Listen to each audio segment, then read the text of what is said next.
Bonjour à tout le monde. Là, on est en présence d'un exercice d'analyse. On va parler du domaine de définition, de calcul de quelques limites, de la continuité. On parle aussi de la dérivabilité et la monotonie et de la fonction réciproque.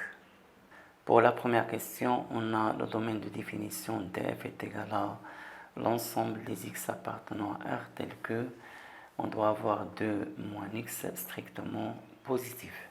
Donc c'est l'ensemble des x appartenant à R tel que x est inférieur strictement à 2, ce qui donne l'intervalle ouvert moins l'infini 2. Pour la deuxième question, on doit calculer deux limites. La première limite, c'est limite de f de x lorsque x tend vers 2 moins. C'est limite de x sur racine de 2 moins x tend vers 2 moins. Alors, si je remplace ici par 2, j'aurai 2. Et là, j'aurai 0. Et puisqu'on a une racine, on aura 0 plus. Et 2 sur 0 plus, ça donne plus l'infini. Alors, écrivons ça. On a limite de x quand x tend vers 2 moins est égal à 2. Et limite de racine de 2 moins x tend vers 2 moins. On a dit est égal à 0 et comme on a la racine, c'est 0 plus. Donc, limite de f de x lorsque x tend vers 2 moins, 2 sur 0 plus est égal à plus l'infini.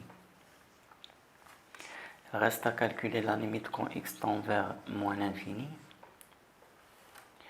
La limite de f de x, on a x tend vers moins l'infini, c'est limite de x sur la racine de 2 moins x tend vers moins l'infini. Alors si je remplace ici par moins l'infini, j'aurai moins l'infini.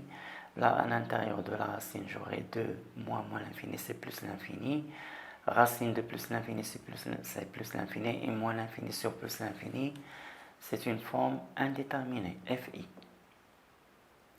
Alors par exemple, pour enlever la forme indéterminée, je vais factoriser à l'intérieur de la racine ici par x carré. Donc j'aurai limite de x sur racine x carré facteur de 2 sur x carré. Et là, je dois mettre moins 1 sur x. Alors si vous développez ça, vous trouvez exactement 2 moins x tend vers moins l'infini. Et ça, c'est limite de x sur, je sépare ici la racine. Racine de x carré, c'est valeur absolue de x fois la racine de 2 sur x carré moins 1 sur x. X tend vers moins l'infini est égal à limite x sur valeur absolue de x est égal à moins x parce que x tend vers moins l'infini, en particulier x est négatif, donc moins x racine de 2 sur x carré moins 1 sur x tend vers moins l'infini. Je simplifie par x, j'aurai limite de moins 1 sur la racine de 2 sur x carré moins 1 sur x tend vers moins l'infini. Alors lorsque x tend vers moins l'infini, x carré tend vers plus l'infini, 2 sur plus l'infini, 0. Là on a moins 1 sur moins l'infini, c'est 0. Donc au dénominateur on aura racine de 0. Et puisqu'on a une racine, donc j'aurai 0 plus. Et moins 1 sur 0 plus, ça donne moins l'infini. Troisième question, montrons que f est continu sur df qui est égal à moins l'infini 2, l'intervalle ouvert. Alors là, il suffit d'utiliser les opérations sur les fonctions continues. On a x donne x est continu sur l'intervalle moins l'infini 2, parce que c'est une fonction polynôme. Pas de problème pour la continuité. Pour le dénominateur, je commence par 2 moins x. On a x donne 2 moins x. Il est aussi continu sur moins l'infini 2. Même cause ici parce que c'est une fonction polynôme. Et on a, d'après le domaine de définition, quel que soit x appartenant à moins l'infini 2, on a 2 moins x est strictement positif. Donc je peux dire que 2 moins x en particulier, elle est supérieure ou égale à 0.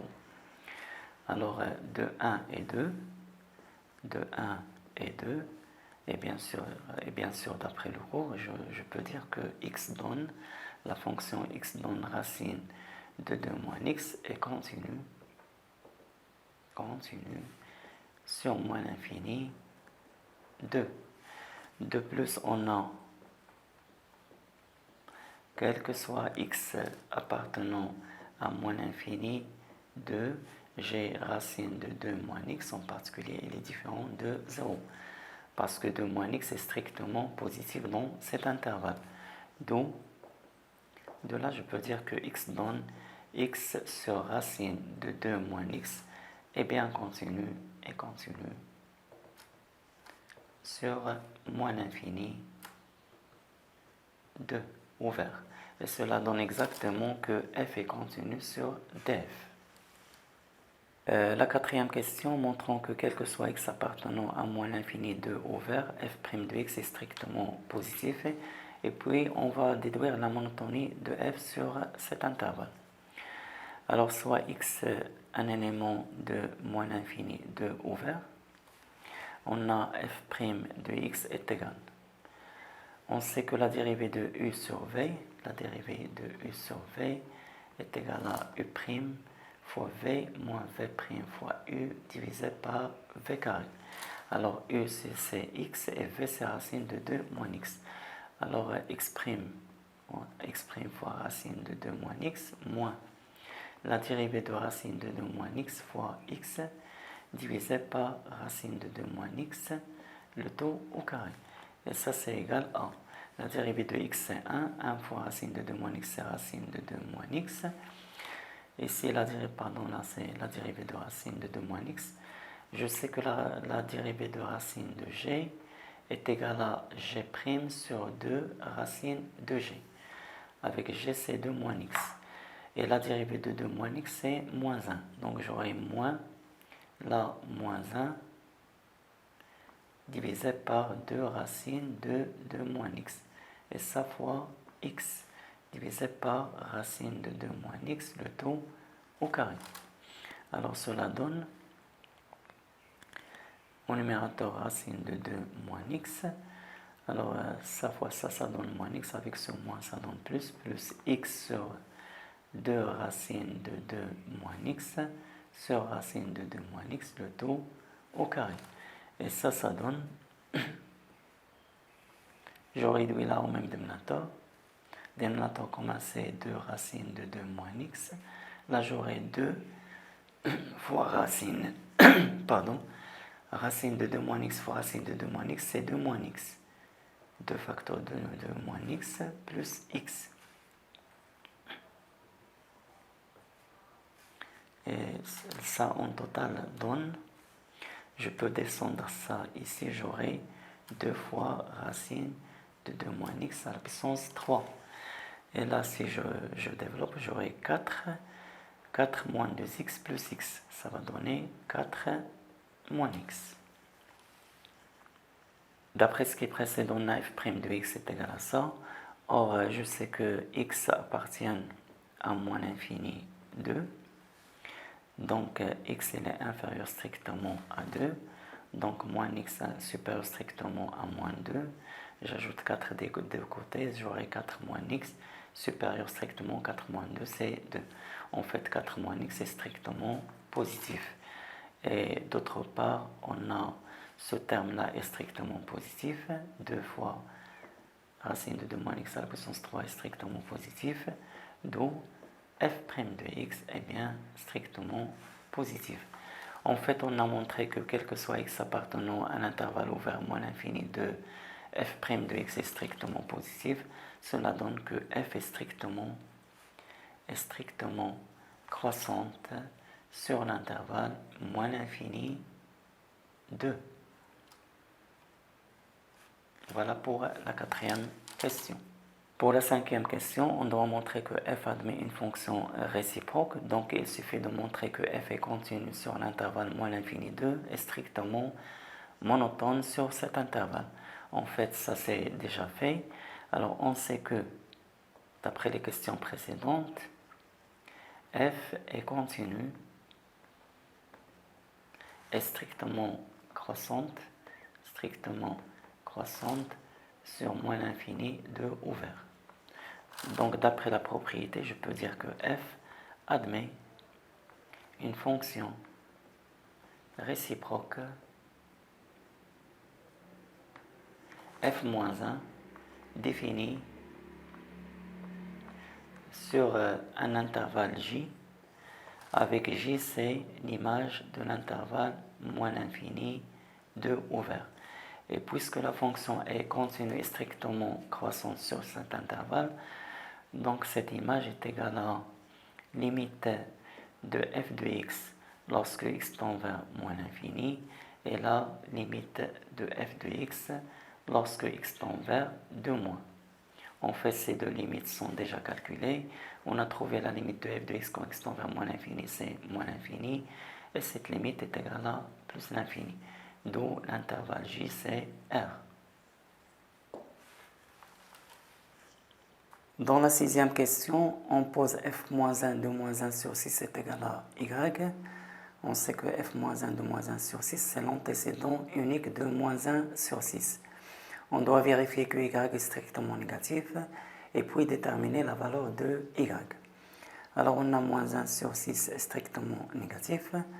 Donc f-1 de moins 1 sur 6 est inférieur strictement à f-1 de 0. Car la fonction réciproque f-1 est strictement croissante sur l'intervalle j qui est R. Et ça c'est vrai parce que d'après le cours, on a f et f-1 ont la même monotonie. Et puisque f est strictement croissante sur l'intervalle ouvert moins l'infini 2, donc f-1 va être strictement croissante sur R. Essayons de calculer f-1 de 0. On a f de 0, si on calcule f de 0, ça va exactement donner 0. Donc f-1 de 0 est égal à 0.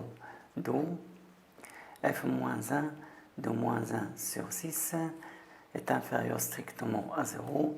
Et puisque f-1 de moins 1 sur 6 est égal à y, donc y est inférieur strictement à 0. Donc il reste à déterminer la valeur de y.